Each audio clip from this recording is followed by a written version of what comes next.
shirweynaha qaran oo looga arinsanayo horumarinta isgaarsiinta iyo tiknoolajiyada dalka ka qayb ka ah qorshaha xukuumadda ee tayeynta isgaarsiinta Soomaaliya ayaa waxaa maanta Muqdisho ka furay ra'iisul wasaaraha xukuumadda federaalka Soomaaliya Mudane Xasan Cali Khayre. shirweynaha oo socon doona muddo 3 maalin ah ayaa waxaa soo qaban qaabisay wasaaradda boostada isgaarsiinta ee xukuumadda iyadoo ay ka qayb galeen wasiirro ka tirsan xukuumadda federaalka Soomaaliya xildhibaano wasiirada isgaarsiinta maamul goboleedyada ka jira dalka xubno ka socday shirkadaha isgaarsiinta ee gaarka loo leeyahay iyo macallimiinta jaamacadaha dalka ka dhiga kulliyadda isgaarsiinta iyo tiknoolajiyada. agaasimaha guud ee wasaaradda boostada isgaarsiinta ee xukuumadda federaalka Soomaaliya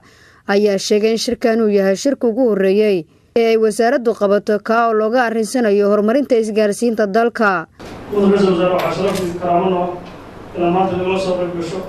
كلنا مد يقولوا حكومة دارنا يكوبارو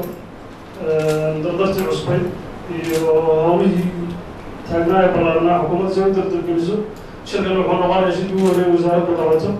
شركة لو حاجة صغيرة كمان بعض الإسقاطين تنوعين يقولون هذين والله هاي نقول إنترنت كهذين والله يقول إسقاطين هذين والله هاي جامعات أقوال الصلاة معايد. cabdi canshuur xasan wasiirka boostada isgaarsiinta ee xukuumadda Soomaaliya ayaa xusay in horumarinta tiknoolajiyada dalka ay ahmiyad weyn u leedahay Soomaaliya in qayb ka qaadanayso kobcinta dhaqaalaha dalka. in madasha aan ku baraarujiyo muhiimadda ay leedahay isgaarsiinta iyo tiknoolajiyada casriga halbowlaha horumarka waa lafdabarka dhaqaalaha dal kasta dalnama horumari karo waqtiga xaadirka haddoosan lahayn isgaarsiin iyo teknolojiyad casriga dhaqaalaha adduunyada hadduu uga socdaa digital economy ama dhaqaalo ku salaysan cilmiga teknolojiyada. ra'iisul wasaaraha xukuumadda federaalka Soomaaliya Mudane Xasan Cali Khayre oo la hadlayay ganacsiyada Soomaaliyeed ayaa tilmaamay in ganacsiyada Soomaaliyeed looga baahan yahay inay ka qayb qaataan horumarka dalka iyo dhismaha dawladnimada taa oo sare u qaadaysa tayada ganacsigooda. haddii ganacsatada waddanka joogta ay si walba ganacsigooda uga shaqaystaan laakiin ay dalkooda iyo dawladooda ka baqayaan waa inay ogaadaan ganacsigooda inuusan dhamaystirnayn sida keliya ee ay dunida kula tartami karaan iyagana loo badbaadin karo loo daryeeli karo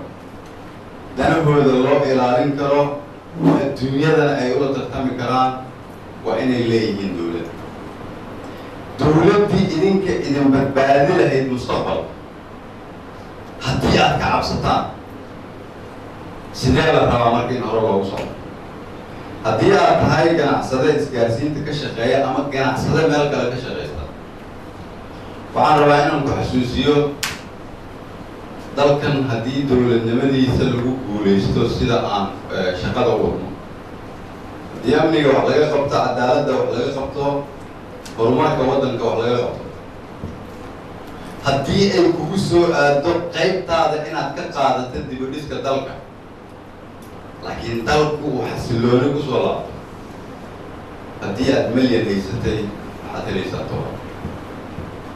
haddii aad 10 haysatana 100 baad helaysaa haddaad 100 milyan haysatana bilyan baad helaysaa sidaas daraaddeed ma ahan inaad dawladnimada ka cabsataan waa inaad u dareentaan si ay xoolihiina u soo kobcaan waa inaad heshaan lafdhabartu waa inaad dawlad heshaan dawladdu waa inay qof waliba gacan saartaa si hore loogu reebo. ra'iisul wasaaraha xukuumadda federaalka Soomaaliya Mudane Xasan Cali Khayre ayaa mar uu la hadlayay wakiilada shirka ku matalayay dawlad goboleedka ka jira dalka ugu baaqay inay ka shaqeeyaan midnimada iyo sidii ay isu kaashan lahaayeen soo celinta sumcaddii waddankeenu lahaay. wasiirada dawlad goboleedyada ay halkan fadhiyaan waa inaad ka tashataan wax ka weyn sharci isgaarsiin kaas waa inuu noqdo waxaad maanta muskeed ku heshiisaan oo tiraadaan sharciga waxaa loo sameynayaa dalka Soomaaliya laakiin waa inaan ku heshiino sidee baan wax uga qabanaa nabadgelyada waddanka sidee baan isku soo dhaweynaa dalka sidee baan wax uga qabanaa midnimada waddanka Soomaaliya. sidoo kale waxaan ku ammaanayaa dawlad goboleedyada halkan u soo dirsaday wasiiradooda idinka laftiinu inaad ogaataan dowladda federaalku inay tahay dowladdii. idinka laftiinu inaad ogaataan haddii aad ka timid Kismaayo keligeed inaanay wax kugu tarin haddaanay Baydhabo hagaagsanayn, haddaanay Xamar hagaagsanayn.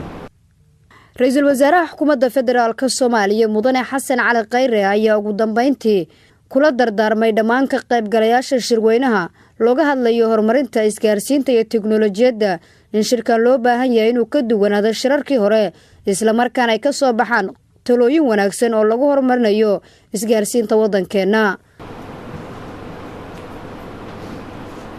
shirkan wada tashiga waxaa la isugu yeeray in xukuumadda idinka ay talayda weydiiso.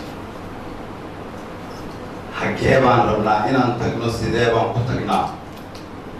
talooyin noocee ah ayaan isweydaarsanaa, tariikh noocee ah ayaan rabnaa. fursaddan iyaanay noqonin fursadii hore, fikirkan iyaanu noqonin fikirka hore oo ahaan jira ha la isu yimaado, ha la shiro, warqada ha la qoro, guryaheeni markaan ku noqonana sida hore ay noqon. maya taas lafteedu waa khiyaano qaran. haddii halkan aad u fadhido shirku inuu socdo u dhammaado laakiin aanay niyad ka ahayn in wax wanaagsan ood adigu diyaar u tahay inaad wax ka qabatid inay ka soo baxaan, iyada lafteedu qalbiga u muuqda. Nasra Bashiir Cali, warbaahinta qaranka, magaalada Muqdisho.